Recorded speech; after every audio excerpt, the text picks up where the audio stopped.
Bienvenido. Este vídeo explicará cómo configurar un enrutador Unitronics antes de la conexión UniCloud.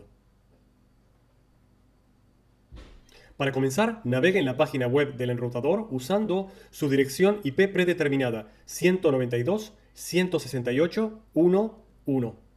Inicie la sesión con las credenciales predeterminadas del enrutador. Nombre del usuario admin, contraseña admin. Cambie la contraseña del enrutador de la predeterminada. A continuación, siga la guía de inicio del enrutador, incluida la zona horaria. Si fuera relevante, la configuración de la red móvil. Si lo desea, la configuración LAN del enrutador. Y finalmente, la configuración Wi-Fi. Y si otros dispositivos se conectarán de forma inalámbrica, habilite Wi-Fi. El asistente de configuración está completo. Luego, navegue a Network, red, WAN.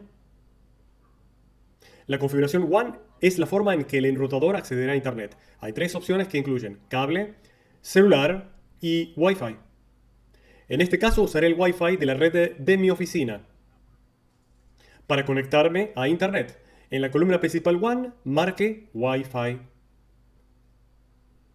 Una vez que se aplica la configuración, busque redes. Ingrese a la red relevante. Ingrese la contraseña de la red.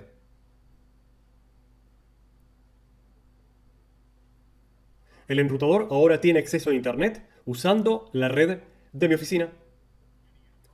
Cualquier dispositivo Unitronics que se conecte al enrutador, como controladores, Vision o Samba, se conectará a los puertos LAN del enrutador y tendrá direcciones IP compatibles con la red LAN del enrutador.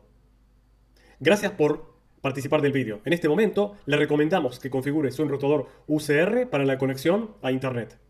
Una vez completado, asegúrese de ver la segunda parte de este vídeo: cómo conectar una unidad Vision o Samba a UniCloud.